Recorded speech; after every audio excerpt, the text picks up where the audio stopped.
אלוקינו אל אחד, צדיק השם בכל דרכיו, בחסד במעשיו. שמע ישראל השם אלוקינו אל אחד, אבינו אל המיוחד. La Torah, les mitzvot, c'est l'antidépresseur.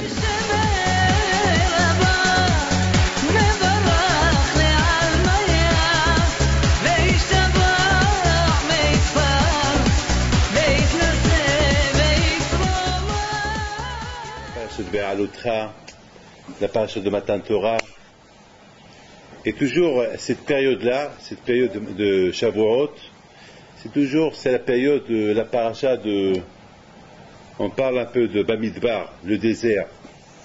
Et sur ce, Hachamim ils disent que celui qui veut Bémet acquérir la Torah, Yassim Atzmo Kimidbar, il faut qu'il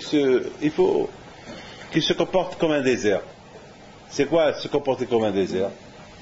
C'est-à-dire que, comme le désert, tout ce qu'on trouve dans le désert, c'est efker, c'est abandonné. On n'a jamais vu quelqu'un. Parce que le désert, il est inhabité. Personne n'habite dans le désert. Le désert, il est vide. Et lorsqu'on trouve quelque chose dans le désert, il n'y a pas d'adresse. On ne peut pas dire ça appartient à quelqu'un. Donc, ce qu'on trouve dans le désert, c'est à toi. Efker. Il n'y a pas de. Dans le désert, ce qu'on trouve, on le prend, on peut habiter dans le désert, personne ne va rien vous dire, parce que le désert, il est inhabité. À Paris, construire une maison à Paris, il y a toujours. Il y a les lois. Mais dans le désert, il n'y a pas de loi parce qu'il n'y a pas de roi dans le désert. Il n'y a pas de gouvernement dans le désert. Il n'y a rien. Donc, il faut que l'homme, il soit mafkir atzmo comme un désert. C'est-à-dire, il ne faut pas qu'il soit matérialiste. Il faut qu'il soit. Il faut que son corps il soit uniquement pour Akadosh Baruch Hu. Il ne faut pas qu'il ait une ba'alout sur son corps, être méfané, rendre son corps gâté. Il ne faut pas. C'est ça le. Donc c'est la raison pourquoi, un an après qu'ils ont reçu la Torah, encore, on a vu que Akadosh Baruch Hu a compté les Israël dans le désert, et c'est le désert qu'ils ont construit le Beit HaMikdash. Ça veut dire que, écoutez bien le Ikar. On a bien vu que le Beit HaMikdash, le sanctuaire, le Mishkan, a été construit dans le désert. Moi, toujours, je me suis posé une question. Et je me suis posé la question suivante. Pourquoi Akadosh Baruch Hu, le Beit HaMikdash, c'est une mitzvah qui se fait avec Oner Israël, les Kohanim, la Abodat HaMikdash. C'est avec Oner Israël. Construire un Mishkan, un Beit HaMikdash. Construire, je sais pas, le Kodesh HaKodashim, tout c'est à Yerushalayim. Alors pourquoi Kadosh Baruch Hu n'a pas attendu que les petits Israël rentrent en Eretz Israël et il faut construire le Beit HaMikdash?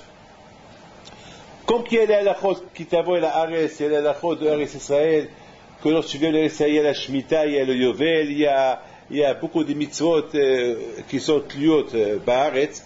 Le Beit HaMikdash aussi, c'est une mitzvah qui dépend de Eretz Israël. Les Israël, ils attendent qu'ils rentrent en Eretz Israël. Il faut construire le Beit HaMikdash. Pourquoi construire le Mishkan déjà depuis dans le désert? Alors, on est obligé de dire que le Mishkan, l'homme, c'est Mikdash Me'at. On compare l'homme à un Beit HaMikdash. Et pour que l'homme, il se fait construire, il rend son corps midbar, qui rend son corps désert. Donc c'est la raison pour que le Mishkan a été construit dans le désert. Le Mishkan a été construit dans le désert pour que l'homme, il apprend une leçon. Que si l'homme, il veut se construire, il faut qu'il se comporte comme midbar, comme de le désert. Il y a, je pense, de Melachim, c'est écrit sur Yoav Betzerouya, qui était le chef d'état-major de David HaMelech. C'est écrit que lorsqu'il est mort, c'est écrit Veikberoto Bamidbar. Ils l'ont enterré dans le Midbar. La Gemara pose une question. Bamidbar, Kabroto. Pourquoi ils l'ont enterré dans le Midbar? Ils l'ont enterré à tel et tel endroit. C'est pas dans le Midbar. Et la Gemara répond parce que sa maison était comme un Midbar. C'est-à-dire que celui qui voulait manger, il rentrait lui à la maison. Sa maison était comme un midbar. C'est-à-dire que sa maison était efker. Celui qui veut prendre ce qu'il veut, il rentre chez lui, il prend. Une fois, j'ai vu sur Rabbi Hami Brisk une belle histoire. Une fois, j'ai lu que il a demandé à beaucoup des fois les Bahari Yeshiva, beaucoup ils n'avaient pas où dormir, et rentrer chez lui. Beaucoup des fois, il y avait des Bahari qui ne savaient pas que savaient pas sa chambre, ils vont même occuper sa chambre. Beaucoup de fois, sa femme, il lui laisse à manger, et le matin, il lui dit, tu as mangé? Et il lui dit, oui, j'ai mangé. Il lui dit, c'est pas vrai, tu n'as pas mangé. C'est pas vrai, tu n'as pas mangé. Il dit, bon, j'ai pas mangé, c'est quelqu'un, il a dû manger. Donc, il a laissé sans manger. Donc, lui aussi, à la Shalom, sa maison, c'était Efker. Efker. C'est dur d'être mafker. Vous savez, quelqu'un qui ne s'élève pas, quelqu'un qui m'a dit, on lui fait honte, il ne répond pas. C'est un homme qui est Efker. C'est ça, Efker. Quelqu'un qui fait pas attention à l'argent, c'est pas garder, c'est ça, garder. J'ai vu quelqu'un, quelque part, qui est riche, mais si vous verrez comment il est habillé, je lui ai dit, j'ai de la peine pour toi. Pourquoi tu vis comme ça? Tu profites pas de la vie. Regarde comment tu es habillé. Regarde où tu habites. Pourquoi? Il profite un peu de ton argent. Ni toi, personne ne profite. Il habite ici au 19e. Il a des magasins, il a de tout. En plus, Shabbat, il travaille Shabbat. En plus, Shabbat, il travaille. Sa femme qui fait Teshuvah, elle vient, elle pleure. Et combien de fois, il lui dit, mais pourquoi tu travailles? En plus, il est diabétique, il est de l'insuline, il est vieux, il est cardiaque, il a presque 75 ans. Mais presque, il est en train de mourir. Pourquoi? Il est évêque à l'argent. Évêque. C'est la raison pourquoi, c'est ça la raison pourquoi, on a vu que ces parachutes là, comme Parashat Nasso. Parashat Nasso, c'est la paracha la plus longue de toutes les parachutes. Et pourquoi? Elle tombe vers Shavuot. C'est tout ça encore pour donner l'importance de la Torah, que la Torah elle est grande, la Torah elle a une importance. Vous savez qu'est-ce que j'ai en Argentine? J'ai pensé Nasso. Donc qui peut me dire à quoi j'ai pensé? Hein? Nasso, c'est la Gematria avec le collet de Goshen. C'est bizarre, hein? Goshen, Shinun, Nasso, avec le collet. C'est ça,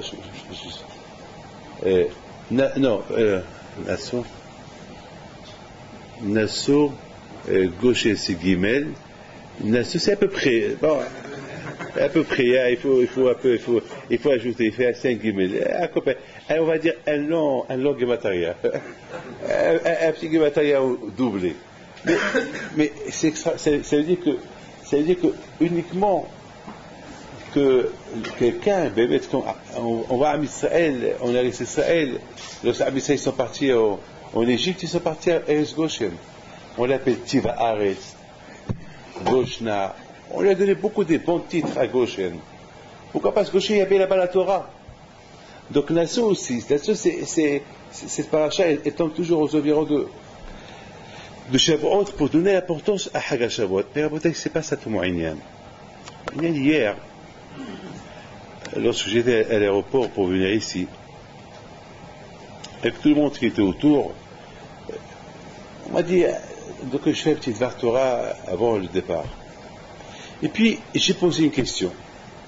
Parce que j'ai fait beaucoup de publicité là-bas de veiller, donner un peu le temps, veiller la veille de Shavuot.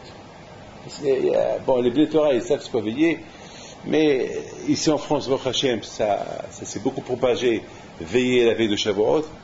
Et là-bas, je voulais donner un temps à la veillée de Shavuot. Et puis, j'aurais posé une question. Vous savez pourquoi on veille à Shavuot?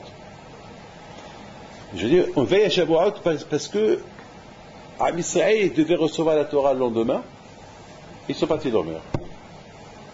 Alors, nous, pour réparer, c'est pas une faute, pour réparer ce qu'ils ont fait, alors nous on veille. Et c'est écrit que Moshe Rabbeinu le matin, il est parti, il les a réveillés. Il va dire que je vous attends. Et c'est écrit, il les a poussés de venir, allez. Mais moi, je me suis posé une question. Comment est-ce possible d'aller dormir? Quelqu'un qui a un problème avec un juge, il va dormir la veille. Quelqu'un qui doit recevoir un grand roi, il va venir chez lui, il va lui donner un cadeau en plus. Et un cadeau d'un grand roi, c'est un cadeau, c'est pas un cadeau qui doit être un bon cadeau. Est-ce que c'est possible qu'il va y dormir? C'est impossible. Beaucoup de fois, moi, lorsque j'ai des longs voyages, je n'arrive pas à dormir la veille. Il y a ce qu'on appelle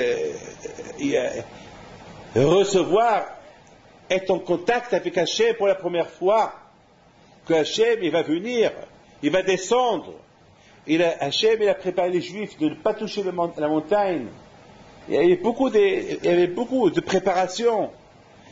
J'ai vu dans un livre qui dit c'est écrit dans la Torah d'ailleurs, que celui qui approche la montagne, il meurt. Même les animaux, ils n'avaient pas accès. Personne ne pouvait approcher. Il s'est écrit le matin, Kolot Obrakim, quoi, tu entends Kolot Obrakim, tu dors? Il voyait le feu. Le feu est sur la montagne. Et ce feu, c'est pas le premier jour. Ce feu était là depuis que les Israël, c'était autour de la montagne, il y avait le feu. Je comprends pas. Lorsque, une fois, je devais rencontrer un chef d'État, la veille, j'ai pas dormi. Mais j'ai pas dormi, je me suis préparé, comment je vais parler, comment je vais lui dire, comment je vais lui saluer, je serre les mains, je serre pas les mains, je sais pas. Et si lui les amas qui m'enlacent, est-ce que moi si je vais l'enlacer, c'est un roi. Est-ce que je l'embrasse? Et s'il m'embrasse, je sais pas. C'était tout dépensé. Il a fallu que j'appelle quelqu'un pour qu'il m'apprenne le protocole. Il me dit, ah mais David, sois normal. Normal quoi? C'est un roi, c'est pas normal. Il faut, comment je fais? Il dit, ah mais David, c'est normal. De toute façon, c'est lui qui veut te voir, donc toi, c'est pas toi qui vas le voir, c'est pas toi qui as besoin de lui, c'est lui qui veut te voir. Alors, donc sois un peu décontracté, c'est tout. Alors, ça c'est Melech Basavadam, ça c'est un roi qu'aujourd'hui il est là, demain il meurt. Mais là c'est Akadosh Baruch Hu, là. Et il va dormir, c'est pas possible. C'est pas possible, il y a quelque chose qui ne va pas. Il y a une chose qui ne va pas. À tel point que Bémet, c'est pas quelque chose. C'est la bouteille. Vous savez pourquoi cette fête s'appelle Hag HaShavuot? Pour deux raisons. Une raison que tout le monde connaît. Elle s'appelle Hag HaShavuot parce qu'elle s'appelle à cause des 7 semaines qu'on a comptées. Parce qu'on a compté 7 semaines, on l'appelle Hag HaShavuot. Et alors, vous avez entendu quelqu'un qui compte quelqu'un après il fait une fête? C'est pas Hag HaShavuot. Allez à la règle à Hag HaShavuot. Parce qu'on a calculé cette semaine, c'est Hag HaShavuot. Mais Rabotai, moi je pense que Hag HaShavuot, il s'appelle Hag HaShavuot parce que Shavuot, c'est Milachon Shvoa. Parce que ça s'appelle Shavuot, c'est serment. Shvoa, serment. Et c'est quoi la Shvoa? Lorsqu'ils ont dit Na'asi v'nishma. Lo yachel devaro. Lorsqu'un juif il dit quelque chose, ça s'appelle Shvoa. Beaucoup de fois mon père Shalom, il me dit, David, mais tu as juré. J'ai juré? Papa, juré? Il m'a dit, tu m'as dit que tu avais faire ça et ça. J'ai dit, oui, je t'ai dit, mais je t'ai pas. Il m'a dit, un juif, ce qu'il dit, c'est Shvoa. Jamais j'oublie ça. 1 milliard de fois je l'ai dit. C'est ce que j'ai entendu de mon père, Shalom. Il m'a dit, la parole d'un juif, c'est Shvoa. Et j'ai vu dans un livre avant-hier qui dit que tous ceux qui étaient autour de Har-Sinaï, c'est comme s'ils ont juré. Ils sont là, pourquoi? Parce qu'ils sont là-bas pour recevoir la Torah. Pam! Moi je dis plus. Le fait que Am Israël, ils savaient qu'ils ont été libérés de l'Égypte que pour recevoir la Torah, Hachem, c'est pas pour leurs beaux yeux, ils les a libérés d'Égypte. C'est pas parce que. Et alors, ils allaient en Égypte parce qu'ils veulent leur donner la Torah. Voilà, vous voulez la Torah? Sinon, vous allez crever là-bas. Comme les autres qui sont morts.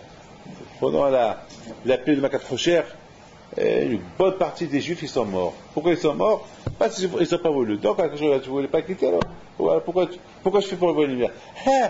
Vous vous êtes enrichi sur mon dos, vous vous êtes enrichi avec tous les miracles que j'ai fait, et vous restez en Égypte. Là-bas, voilà. Là-bas, vous allez rester, là-bas, vous allez crever. Ils sont morts. Ils sont morts. Oui, eh bien, à l'époque, on leur a donné le titre de Shaim. C'est pas le Shaim. Donc, la bouteille, la question est encore plus forte. Puisqu'à bouteille, ils ont quitté l'Égypte uniquement pour recevoir la Torah. Et en plus, ils ont dit Naaseh Benishma, comme une shvoua, comment ils sont partis dormir? C'est impossible.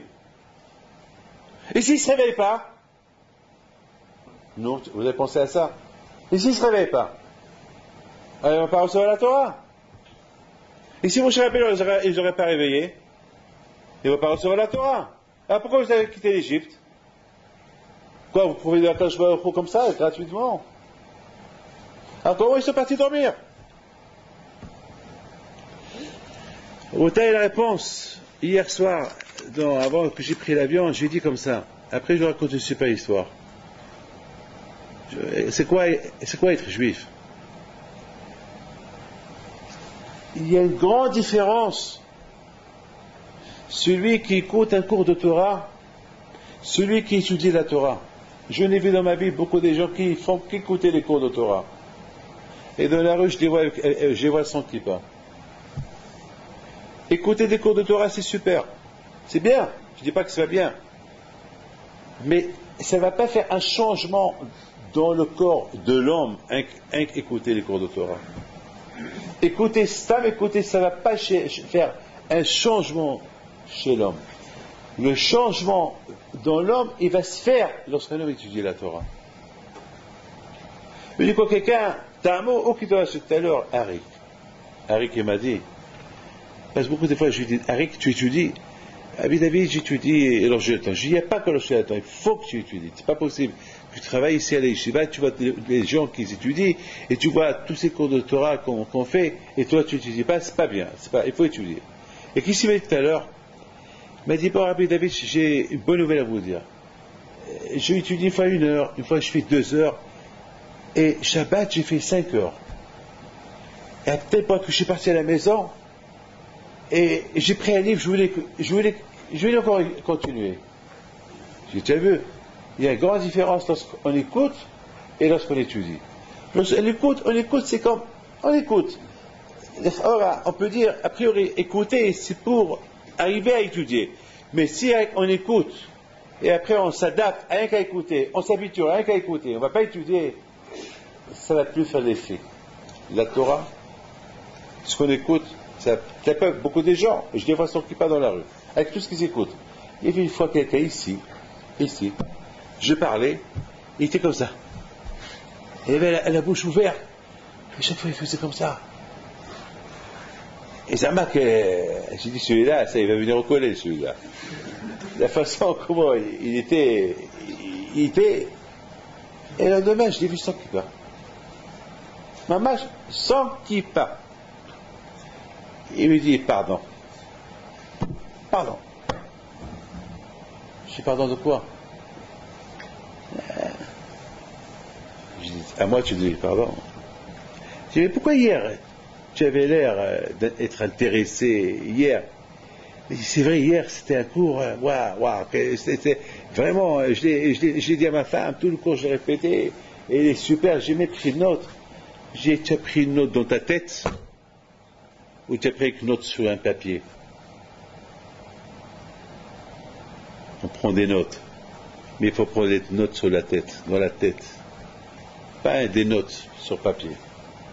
Des notes sur papier, tu perds le papier, tu perds tes notes. Mais lorsqu'on met des notes sur la tête, ça reste gravé. Mais je dis, voilà. La bouteille, il faut savoir une chose. Le Rahim Akadosh Alav Shalom pose une belle question. Il dit de Ka'at Yam Souf. Il vient Moshe Rabbeinu devant la mer. il dit à la mère, de la part d'Hachem, coupe-toi. Et la mère, elle lui dit, non, je ne me coupe pas. Non, moi, je me coupe pas. Et il a fallu que Moshe Rabbeinu, il prie à Hachem, et Hachem, il se dévoile à la mère, et là, la mère, elle se coupe. Et là, Rahayim Akadosh se pose une belle question. Il dit comment Rabbi Pinhas ben Yair, il a réussi à couper la mer, le Nahar, le fleuve. Beaucoup de tzadikim, ils ont coupé, ils ont voulu traverser. Il y a aussi un tzadik, on raconte sur Rabbi Shmuel Abehsera, comme ça on raconte. C'est une histoire. C'est pour ça qu'ils s'appellent, ils ont le mot Abehsera, parce que le père du tapis. Parce qu'on raconte sur lui qu'une fois il devait voyager quelque part, il n'y avait pas de bateau, et il n'y avait rien du tout, et il n'y avait pas de Shabbat, et qu'est-ce qu'il fait? Il prend, et le bateau, je crois, il ne voulait pas, il l'a raté, il voulait pas, et qu'est-ce qu'il fait? Il prend un tapis, il le met sur la mer, il monte, et le tapis, il part, jusqu'à qu'il arrive au bateau. Lorsque le capitaine du bateau, il l'a vu, il a vu devant lui un tzaddik, vite, ils l'ont fait monter dans le bateau. Tzaddikim. Shlomo Melech Alav Shalom, il faisait jurer l'air, il prenait un tapis, il montait sur le tapis, et le tapis le prenait là où il voulait, il s'envolait, c'était un vol d'oiseau, là où il voulait. Et il a visité le monde entier, Shlomo Melech, comme ça je vis dans un midrash. Il dit, Rabbi Rahim Akadosh, comment est-ce possible que Rabbi Pinhas ben Yair, il coupe le fleuve, et Moshe Rabbeinu, il n'arrive pas à couper la mer? Le Rav et le Talmid, il y a l'élève, il y a le maître. Le Talmid, c'est Rabbi Pinhas ben Yair. Lui réussit à couper le fleuve, il traverse, et pas le Rav, Moshe Rabbeinu. Et Rahim Akadosh, il donne une réponse extraordinaire. Il dit, il y a une grande différence entre Moshe Rabbeinu et Rabbi Pinhas ben Yair. Moshe Rabbeinu, il n'a pas réussi à couper la mer parce qu'il n'avait pas le zérout de la Torah avec lui. Parce qu'ils n'ont pas encore reçu la Torah. Il n'y a qu'avec la Torah on peut changer la nature. Comme les tzadikim, comme le Gaon de Vilna, Rabbi Himpito Alav Shalom, et beaucoup de Baal Shem Tov, tous ces tzadikim, ils changent la nature avec le kouach de la Torah. Parce qu'il a créé la Torah, le monde avec la Torah. Donc si moi je respecte la Torah, j'ai le pouvoir de changer la nature. Mais après, la nature elle retourne à sa place. Mais j'ai le pouvoir. Et chacun a le pouvoir. On peut, avec le pouvoir de la Torah. Donc Rabbi Pinhas ben Yair, lui, s'il a réussi à couper la mer, parce qu'il avait le pouvoir de la Torah avec lui. Avec le pouvoir de la Torah, il a fait couper le fleuve. Et le fleuve ne pouvait pas refuser. Mais Moshe Rabbeinu, étant donné qu'ils n'ont pas encore reçu la Torah, donc il n'avait pas ce zéro de la Torah qui pouvait l'aider. C'est beau ce qu'il dit au Rahim Akadosh. Selon ça, ma réponse, je donne la réponse. Ils ne savaient pas encore c'est quoi la Torah. C'est vrai, ils avaient quelques mitzvot. Ils ne savaient pas encore c'est quoi la Torah. Anuchi Hashem Elokecha. Écoutez bien ce que je vais vous dire. Si je fais maintenant, nous, on est croyants. Écoutez bien ce que je vais vous dire. Si on n'a rien vu, si nous, on a l'aïmouna, et on vit selon la Torah, et on aime la Torah, c'est parce que nous tous, on a écouté Anuchi. Ce Anuchi Hashem Elokecha, il est là. Il est là. Shama'anu oto. On l'a tous écouté. Shama'anu oto. On l'a écouté. Et c'est pour ça la Torah, le Tishaka. On l'a écouté. Donc il y a une différence avant qu'on a écouté Anuchi Hashem Elokecha et après qu'on a écouté Anuchi Hashem Elokecha. C'est la raison pourquoi le Yitzhara il est fort chez quelqu'un qui n'a pas la Torah. Quelqu'un qui a la Torah, alors Satan, il est moins fort. Comme Chachamim disent que le Yitzhara, Tzadikim, Yitzhara biyadam. Les Tzadikim, le Yitzhara, il est dans leurs mains. Dans leurs mains. Regardez Rabbeinu Akadosh. Il était milliardaire, il était riche. Avant qu'il est mort, il n'a jamais profité de ce monde-là. Il a levé ses 10 doigts vers le ciel et a dit Ribono shel olam. Ces 10 doigts-là, ils vont témoigner sur moi que j'ai jamais profité de ce monde. c'est grave ce qu'il dit. C'est ça, Rabbeinu Akadosh. Le courage de la Torah. Donc maintenant, on comprend très bien les bénis Israël. La veille de Matan Torah, le Tzara a été très fort chez eux. Il n'a pas voulu qu'ils se préparent bien. Qu'ils rérotent. Il les a un peu refroidis. Ça va, c'est pas grave, allez vous reposer. Demain, vous allez recevoir la Torah. Mais comment? Allez. Il a réussi. Parce qu'il n'y avait pas le courage de la Torah qui va le protéger pour qu'il reste réveillé. Et ça, c'est un limite. Parce que tout à l'heure, je me suis dit, mais pourquoi Moshe n'a pas fait une annonce? Une annonce. Une belle annonce. Il envoie Yeshua à tout le monde. Faites une annonce que ce soir personne ne dort. Qui ne va pas l'écouter? Qui ne va pas l'écouter? Une annonce. Il n'y avait pas la radio à l'époque. Il n'y avait pas de téléx, il n'y avait pas de téléphone, il n'y avait pas de micro, il n'y avait rien du tout. Mais il y avait une annonce. Les annonces, ils se faisaient vite. Parce que Mahan Israël était là, et tout le monde savait. Il y a quel Moshe, comment va quel Moshe? Une annonce. Comment Moshe a fait arrêter les dons? Tout le monde a apporté des dons avec David. Allez, il a envoyé des gens, allez, arrêtez. Et tout le monde a arrêté d'apporter les dons. Une annonce. Une annonce. Pourquoi Moshe n'a pas fait une annonce? Ben justement, à Bretagne, Moshe Dafka, il n'a pas fait d'annonce. Parce que, et peut-être si on a fait une annonce, on l'aurait écouté. Mais Moshe n'a pas voulu faire une annonce parce que Moshe il a voulu leur dire le lendemain, vous avez vu hier soir, vous êtes partis dormir. Si je vous aurais fait une annonce, ça veut dire qu'il faut, chaque fois, il faut des annonces. Tout ce qu'on veut faire, une annonce. Une annonce. Il faut que l'homme commence à comprendre de lui-même, sans qu'on lui fait une annonce. Il faut que l'homme, il arrive à comprendre, avec quelqu'un qui est attaché à la Torah, sans annonce, il va respecter la Torah mitzvot. Quelqu'un qui ne connaît pas la Torah, il faut les annonces. C'est ça la bouteille de Yisod. Avant Matan Torah, le Tzara était fort. Le Tzara, quelque part, il a voulu leur faire. Il n'a pas voulu qu'ils restent réveillés pour recevoir la Torah. Il a dit, c'est pas grave, demain vous allez recevoir, allez-y vous reposer. Mais c'était une erreur. Ils auraient dû comprendre qu'il ne fallait pas aller se reposer ce soir là-bas. Tout le Inyan qu'ils ont quitté l'Égypte pour recevoir la Torah, ils vont dormir. Comment est-ce possible? Comment est-ce possible? Mais justement, lorsqu'il n'y a pas le pouvoir de la Torah, on est faible. Et ça, c'est un limite que Moshe a voulu leur faire. Vous avez vu, parce que je ne vous ai pas dit de ne pas aller dormir, vous n'êtes pas allé dormir. Pourquoi? Parce qu'il n'y avait pas le pouvoir de la Torah qui pouvait vous aider. Mais tant qu'il y a la Torah, alors maintenant, c'est pas peine qu'on vous dit, il faut rester réveillé.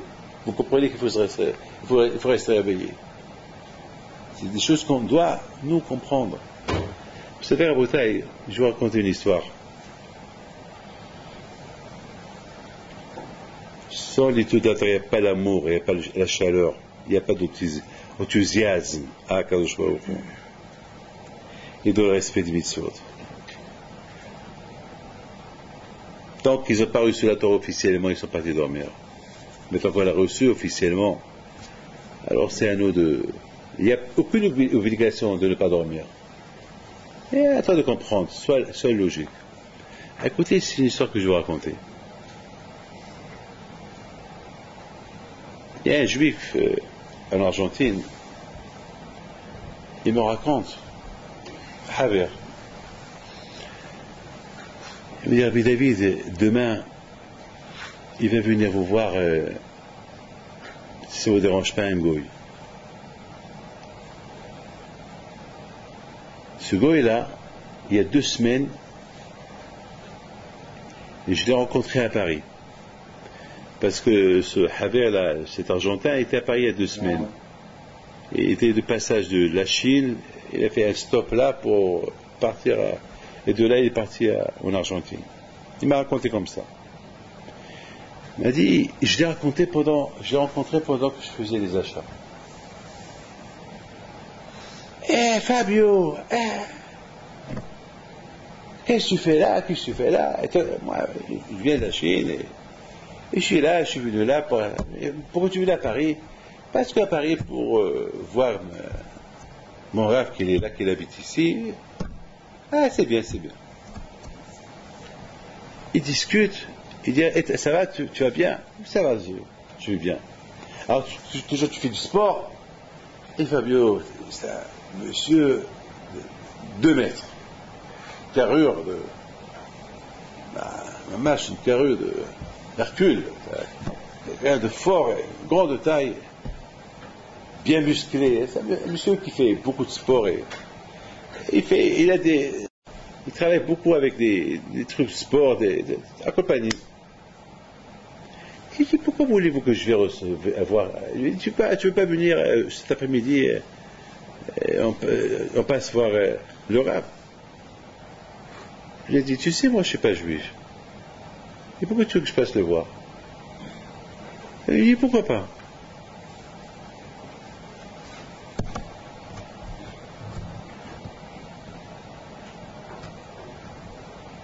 Il dit, toi tu as des problèmes, moi j'ai pas de problème. Et pourquoi voulez-vous que je vais le voir?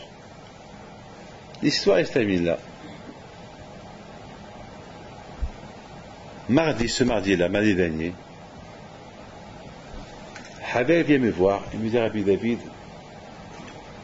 il me raconte, vous savez, là j'étais à Paris, j'ai rencontré quelqu'un, un ami d'enfance, Fabio, Dada, et je l'ai rencontré, comme ça je lui dis, qui vient, et il me dit non. Pourquoi tu veux m'emmener? Il ne faut jamais dire à un goy d'aller voir un rave. Jamais. Il faut que le goy lui-même il a un problème et qu'il ne faut jamais proposer à un goy.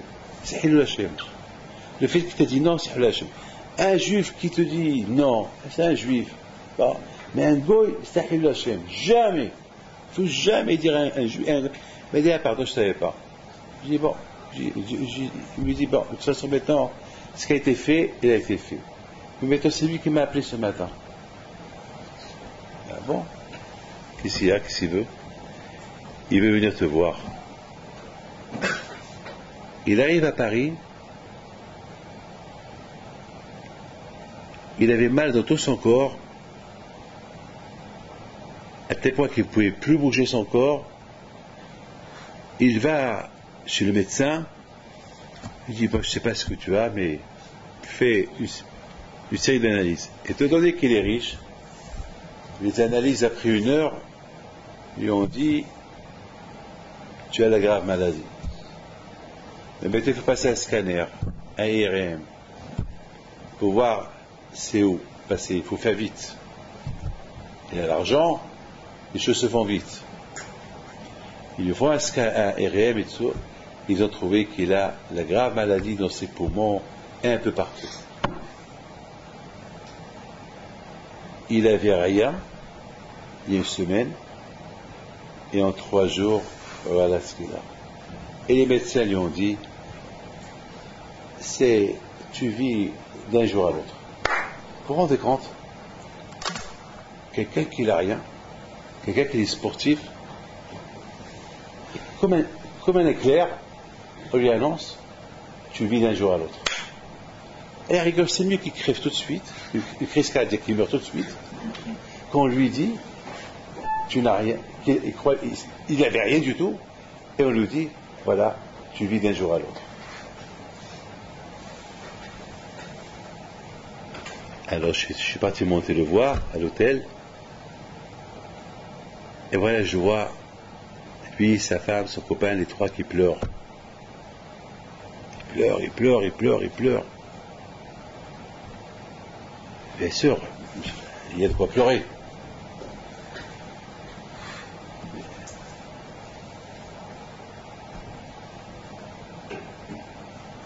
Il me dit, mais c'est lui qui me dit, hein, c'est pas un juif qui me parle, un non-juif qui me parle. Il me dit, je suis prêt à acheter ma vie à n'importe quel prix. Je suis encore jeune, j'ai à peine 40 ans. Je suis prêt à acheter ma vie. Est-ce qu'il y a un prix à la vie? Je lui ai dit. Est-ce que la vie, elle a un prix? Le seul prix de la vie, c'est la Torah. On fait l'échange de la vie avec la Torah. Yehayenu ve'orech yamenu. Ve'haye olam nata' bitochenu. Elama, ويفتح لي بينه بطراته. De la part de Akadosh Baruch Hu, il a planté Etz Haïm dans le corps de l'homme.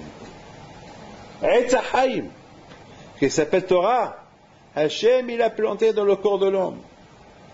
Et c'est comme Etz Haïm, Vehaye Olam, Nata Bitochenu. Mais, malheureusement, on est aveugle. Alors, on demande à Akadosh Baruch Hu pour la matana que tu nous as donnée. Mais Akadosh Baruch Hu, ouvre-nous la tête pour qu'on comprenne. Mais Rabotai, j'ai appris le leçon de ce monsieur-là. Combien un homme, il doit toujours être prêt avant de laisser passer. Un passe. C'est pas parce qu'on a besoin d'Akadosh Baruch Hu, on vient le demander. Akadosh Baruch Hu nous a donné la Torah qui s'appelle un laissez-passer qui s'appelle la Torah. Et la Torah s'appelle Haïm. Combien il faut l'apprécier. Et Rabotai, comme qu'à Rosh Hashanah, on reçoit les mésonotes pour toute l'année, à Shavuot, on reçoit la Torah pour toute l'année. Tout dépend combien on s'est préparé. Combien chacun de nous s'est préparé. Selon ce qu'on se prépare, on nous donne. On s'est préparé, on nous donne. Si on n'a pas la Torah, pourquoi vous voulez que le bon Dieu vous donne la Torah? Si moi je sais que vous n'aimez pas l'ail, pourquoi je vais vous faire un plat de l'ail? Je sais que tu n'aimes pas. Si on sait, si Hachem il sait qu'on n'aime pas la Torah, il n'y a rien donné. Exactement. Le monde, il est nidoun biskerahat. Hachem il regarde. Avrech. Il risque de tomber sur des avrechim qui n'aiment pas la Torah aussi. Il risque de tomber sur des Baalei Batim qui adorent la Torah. Mais c'est un Baal Habayit.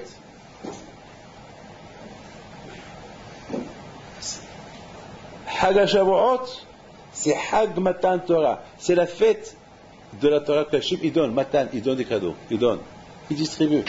Comme à Rosh Hashanah, il donne la vie. Et à Kadosh Baruch Hu, il donne la Parnassa. À Matan Torah, il donne la Torah. Mais il donne à celui qui veut. Michel le Kabel, celui qui veut recevoir. Mais celui qui ne veut pas recevoir, on ne lui donne pas. Il va dormir. Puis il va rester réveillé, il va passer toute sa nuit à fumer une cigarette une après l'autre, comme il dit Benishhaï. Benishhaï, il apporte de Benishhaï, de la part du Zohar Kadosh, combien il faut faire attention. C'est mieux d'aller dormir et de ne pas rester réveillé. S'il faut parler des bêtises, c'est mieux d'aller dormir. Comme ça, il dit Benishhaï. C'est mieux d'aller dormir. Et c'est pour faire des réunions, s'asseoir autour d'une cigarette et un café l'un après l'autre, c'est même pas la peine. C'est mieux d'aller dormir. Et faire rire les uns et les autres. Une fois j'ai arrêté quelques personnes en train de jouer les cartes. J'aurais dit, ouais, c'est comme ça que Hachem a donné la Torah, les cartes. C'est ça ce que vous faites, les cartes, vous jouez les cartes. Poker. Haval, j'aurais dit Haval pour vous. Vous n'avez pas compris le sens. Donc à Rabotai, c'est ça. Chacun de vous, il doit comprendre que cette paracha de cette semaine, il est super. C'est à l'autre. C'est-à-dire à Rabotai, il y avait pour allumer la menorah, il y avait des madrigot. Il y avait, je crois, trois marches. 3 marches. Une fois, j'ai expliqué, j'ai dit pourquoi ces 3 marches. Pourquoi pas une grande menorah qui soit toujours à la hauteur du Kohen et il allume. Pourquoi 3 marches? Et puis j'ai expliqué, j'ai dit que la Torah elle s'achète parce que la menorah, la dlaka, la menorah c'est le symbole de la Torah. Et c'est Bé'a l'autra. C'est-à-dire il faut monter. La Torah elle a un pouvoir extraordinaire. Elle aide la personne à progresser, à monter, à l'autre à monter, comme ces marches-là. Mais c'est step by step. Ça veut dire que une marche après une marche. C'est pas, tu peux pas passer les étapes, sauter les étapes. Il faut aller marche, une marche après l'autre, une marche après l'autre. Et à l'autre est un autre. Et c'est comme ça qu'on ne peut pas acquérir la Torah comme ça d'un seul coup. Et c'est doucement. Donc, à Boutaï, Hashem, soyez mitchazek, ils disent, je termine avec ça, ils disent, Talmidim Baal Shem Tov, que celui qui étudie pendant le mois d'hier, qui le passe bien. Malheureusement, ce mois d'hier, je n'ai pas beaucoup étudié, pas beaucoup. J'ai donné beaucoup de shiurim, mais j'ai eu un mois un peu dur ce mois d'hier, mais j'ai pas beaucoup étudié. Mais Rabotai, je me suis contenté de dire, bon, tous les zouks que j'ai fait à gauche et à droite, c'est que Hachem il le compte comme si moi-même je me suis assis, j'ai étudié une sugia ou quelque chose. Mais après, pas le Rabotai, l'Eka, c'est la vraie réfoua, c'est d'étudier la Torah. Et vous n'avez pas le choix. Étant donné que vous êtes des Azavrechim, vous n'avez pas le choix. Vous n'avez pas le choix. Vous n'allez pas être des mécaniciens. Vous voulez être des mécaniciens. Vous n'allez pas être des commerçants. Vous n'allez pas être des chauffeurs. Vous voyez vos chauffeurs? Jamais. Donc vous êtes condamnés à étudier la Torah toute votre vie. Vous êtes tous condamnés. Et personne ici qui les... Vous êtes tous condamnés. Alors, puisque vous êtes tous condamnés à étudier la Torah, alors il faut avoir le zéchout que Hachem il vous donne la matana, matan Torah, la matana. Et cette matana, c'est les poum tzara, la façon qu'on se prépare, on reçoit.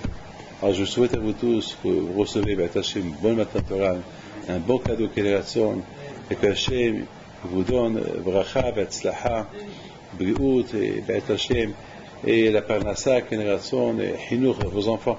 Vous savez, à Boutaï, il y a une femme qui vient chez moi, elle vient chez moi en Argentine, elle est venue chez moi. Et j'ai beaucoup admis ce qu'elle a fait. J'étais bémet, c'est extraordinaire. Elle vient chez moi, elle me fait comme ça. Elle me donne une photo. Je sais pas quelle, c'est à la mode aujourd'hui, ils apportent des photos, je sais pas. Moi, j'ai pas. Et surtout, et parfois, ils apportent des photos pas bien. C'est à la mode. Et si les gens qui viennent me voir ici en France, je leur ai enlevé cette habitude.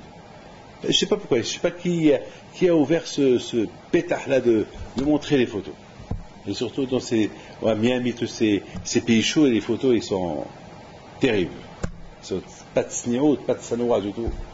Et cette femme, une femme qui est un peu religieuse, elle me dit, Ravi David, ça vous dérange pas si vous pouvez bénir cette femme, mais elle n'a pas des enfants.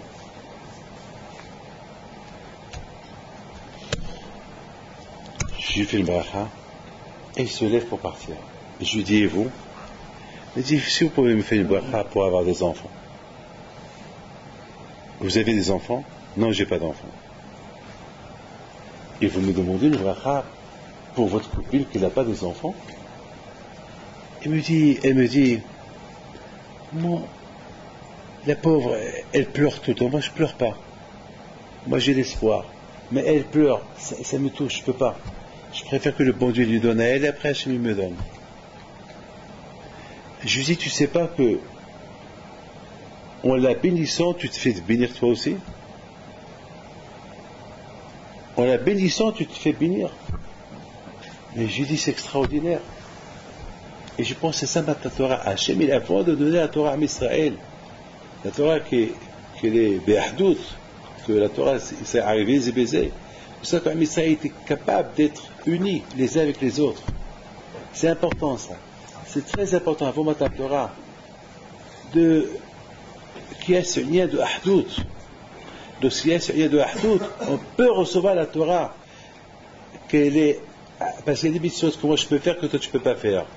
Il y a des mitzvot qu'on peut pas, mais lorsqu'il y a arrivout, alors ce que moi je peux pas faire et toi tu fais comme si moi je l'ai fait. C'est-à-dire il y a une akdama avant ma Torah. Parce que la Torah on peut pas tout la faire. Alors comment je vais faire? Alors je vais me dire, tu as fait ça, je dis non, je vais faire, je ne pouvais pas le faire. Mais s'il y a Akvout, elle me dit, Hachem, tu l'as fait, je dis non, je ne l'ai pas fait, mais le fait qu'il y a Akvout, j'ai toujours aimé mes ennemis, alors considère, d'accord. Alors, c'est très important ce lien-là. Que Hachem vous donne bracha batzlacha. Je vous souhaite Hag Sameach et on se voit la semaine prochaine. אבי שבמרומים, אתה יוצר כל ברואין, בורא את כל עולמות, עושה ניסים ונפלאות. Maintenant, d'après tout ce que j'ai expliqué au Beth Midrash, là, que j'ajoute un petit mot capital que j'ai pas dit tout à l'heure. Tout à l'heure, je vous ai posé une question. Comment est-ce possible que les bénis Israël, ils sont partis dormir, sachant que demain, ils allaient recevoir la Torah? Alors, est-ce que une chose pareille, elle se fait? Comment? C'est par exemple, si demain, moi, j'ai rendez-vous avec un grand roi, que ma vie dépend de lui, et qui va m'enrichir, et qui va me donner tout ce que je veux, pour moi et ma famille, est-ce que je vais aller dormir? Je vais l'attendre, surtout lorsque je sais qu'il va venir chez moi de bonne heure. Je vais me préparer pour ça, pour le rencontrer. Alors, comment est-ce possible que les bénis Israël ont rencontré Dieu, ils sont partis dormir? Alors, vous savez, tout à l'heure, je vous ai donné une réponse, mais je voudrais ajouter un petit mot. Que le fait qu'ils soient partis dormir, ça prouve qu'ils étaient un peu froids. Parce que c'est pas possible qu'ils pouvaient aller dormir. D'ailleurs, aujourd'hui, on ne dort pas ce soir. On ne dort pas aujourd'hui la veille de Shavuot. Pourquoi? Parce que pour réparer la faute qu'ils ont fait nos parents, qui sont partis dormir, nous, on ne dort pas. On veut montrer à nos aïeux, à nos ancêtres, qu'ils ont mal fait de partir dormir. Mais, quelque part, je dois dire que on ne doit pas leur tenir, on ne doit pas tenir compte à cela, et c'est pas fait qu'on les accuse pour qu'ils soient partis dormir, parce que je pense que c'est pas de leur faute. Parce que un homme, il est chaud uniquement lorsqu'il a la Torah dans ses mains. Parce que connaître Hachem, il faut la Torah. Regardez, les bénis Israël, avec tous les miracles qu'ils ont vus en Égypte, c'est pas assez pour connaître davantage Akadosh Baruch Hu. On ne peut connaître Dieu uniquement à travers la Torah. Alors, étant donné qu'ils n'ont pas encore reçu la Torah, et qu'ils vont la recevoir que demain, c'est la raison pourquoi ils étaient un peu froids, ils sont partis un peu dormir. Et d'ailleurs, Moshe Rabbeinu, il leur a pas dit de ne pas dormir, il leur a rien dit. Simplement, le lendemain, il les a réveillés. Mais est-ce que c'est possible qu'ils les réveillent, et c'est possible qu'eux ne se réveillent pas avec tout ce qui va se passer, tous ces événements qui vont se passer, cette rencontre entre eux et Dieu, ils vont partir dormir? Parce qu'ils ne connaissaient pas encore la valeur de la Torah.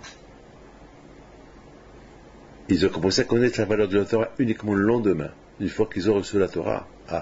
Là, je crois qu'ils ont regretté. Pourquoi on est parti dormir hier soir? Mais ce n'était pas leur faute. Ils ne connaissaient pas encore c'est quoi la grandeur de la Torah. Donc de là, on apprend que pour connaître Dieu et pour bien le servir, c'est à travers l'étude de la Torah. À travers l'étude de la Torah, mettons qu'on a la Torah dans les mains, mettons, on peut dire, on peut veiller des nuits. D'ailleurs, il y a beaucoup de tzadikim, pratiquement ils ne dorment même pas. Toute leur vie, ils ne dorment pas. Pourquoi? Parce que c'est pas possible. La Torah, ils ne dorment pas. Ils sont tellement attachés à la Torah, ils aiment tellement la Torah parce qu'ils ne voient pas. Pour eux, c'est dommage de perdre chaque minute. En Amérique, on dit time is money. Le temps, c'est l'argent.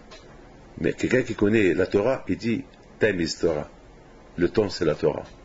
Parce que l'argent, tu ne la prends pas après 120 ans. La Torah, son goût, elle est pendant que tu es vivant et après 120 ans. Donc maintenant, on comprend très bien pourquoi les bénis Israël sont partis dormir. On ne doit pas leur tenir rigueur. Parce qu'ils ne savaient pas encore. Le Tzara était fort. Peut-être qu'ils voulaient rester réveillés. Mais le Tzara, il leur a dit, c'est pas la peine de rester réveillés, reposez-vous ce soir, demain vous allez la recevoir. C'est comme ça le Tzara fait toujours. Toujours le Tzara, il dit à l'homme, il fait perdre le temps. Allez, attends, plus tard. C'est pour ça que le Père Kavot dit, il ne faut jamais dire, lorsque j'aurai le temps, je vais étudier, peut-être jamais tu auras le temps. Parce que le Tzara, c'est ça son travail. Le Tzara, il dit, le travail du Sahara à l'homme, tu as le temps, plus tard, et il n'y a pas de fin, c'est plus tard. Alors, il faut pas tarder, il faut jamais dire, lorsque j'ai le temps, je vais étudier. Même si tu n'as pas le temps, prends ton temps et étudie. Tu peux toujours faire. Vous savez, toujours on peut produire. Si on veut le temps, on le trouve. Mais si on suit le Satan, le Tzara, jamais trouvera le temps. Jamais trouvera le temps. Et je pense que, avant que les bénis Israël, ils ont reçu la Torah, le Tzara est très fort. Il était très fort. Allez-y vous dormir. Il ne connaissait pas encore la valeur de la Torah parce que il n'a pas encore reçu. Donc le Satan, il les a refroidis un peu pour aller dormir. Mais maintenant qu'on a la Torah, et le Satan, il vient nous dire, allez dormir, c'est pas la peine d'étudier, passe son temps, plus tard, on peut l'affronter, si on veut. On peut l'affronter. Il faut avec la volonté. Mais on comprend très bien que, pourquoi les bénis Israël, ils sont partis dormir. Moshe Rabbeinu, il a voulu leur enseigner un enseignement extraordinaire. Vous voyez la bêtise que vous avez fait.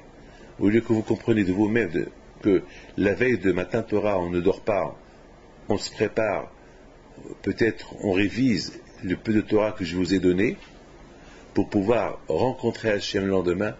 Non seulement vous êtes parti dormir, il a fallu que je vous réveille et je vous ai, comme c'est écrit au Moshe Rabbeinu, il les a réveillés, allez vite, le roi il vous attend. C'est pas normal que le roi il attend. Il attend seul. Le roi on l'accueille. Vous imaginez qu'un roi il arrive dans une ville, il n'y a personne qui sait l'accueillir, tout le monde dort, il s'énerve. Alors Moshe Rabbeinu a dit faites vite, Hachem il est là, il attend. Il a fallu que Moshe Rabbeinu alav shalom ait réuni tous les juifs, c'est là qu'il est monté chez Akadosh Baruch Hu, et c'est là qu'Akadosh Baruch Hu a donné la Torah à Israël. Donc maintenant vous comprenez très bien, c'est super, extraordinaire ce que je suis en train de vous dire. Alors que Hachem, il nous aide, Be'ez Hachem, à affronter le Tzara avec la Torah. La Gemara il dit qu'on n'a pas le droit de dire pourquoi Hachem tu as créé le Tzara qui nous embête, qui nous évite à étudier la Torah. Je pourrais peut donner la réponse. C'est vrai, j'ai créé le Tzara, mais je vous ai donné l'arme pour le combattre. C'est la Torah. Alors maintenant, on peut comprendre que les bénis Israël, l'époque avant qu'ils aient reçu la Torah, ils n'avaient pas cette arme de la Torah parce qu'ils n'ont pas reçu. Donc ils sont tombés dans le piège de Tzara, ils sont partis dormir. Mais maintenant on a l'arme, maintenant on a un argument. On peut pas aujourd'hui on ne peut pas dire le Tzara parce qu'on a l'arme. Et d'ailleurs, le Talmud dit, après 120 ans, Ashri Mishiba Lekan Vatamodo Biyado. Heureux celui qui quitte ce monde après 120 ans, il arrive là-haut, et ses armes dans ses mains. La Torah. Lorsqu'on voit ses armes dans ses mains, qui est la Torah, on va lui dire, bon, tu as bien fait. On sait déjà qu'il est tzaddik. Avant de le juger, on sait qu'il est tzaddik. Parce que le fait qu'il a des armes dans ses mains, c'est avec ces armes-là, il a combattu le Tzara pendant sa vie. Et n'oubliez pas, avec ces armes-là, Hachem, il nous fait naître. On est né juif, on est né avec des armes pour combattre le Tzara. D'ailleurs, les sages disent qu'il y a un malach qui enseigne la Torah au bébé lorsqu'il est dans le ventre de sa mère. Et une fois qu'il sort du ventre de sa mère, le malach, il donne un coup ici, il lui fait oublier toute la Torah qu'il lui a enseignée. Pourquoi? Alors pourquoi il lui a enseigné pour qu'il oublie? Parce que Akadosh Baruch Hu, il veut dire à l'homme, voilà, tu ne peux pas nous accuser qu'on ne t'a pas donné les armes. Voilà, on t'a donné les armes, à toi de les dévoiler. Les secrets sont en toi, les forces sont en toi, à toi de les dévoiler. Dévoiler, tu vas voir. Donc lorsqu'on arrive après 120 ans, on arrive avec ces armes qu'on a dévoilées, la Torah. C'est ce que je suis en train de vous dire. Que Hachem vous protège et bonne télécharge.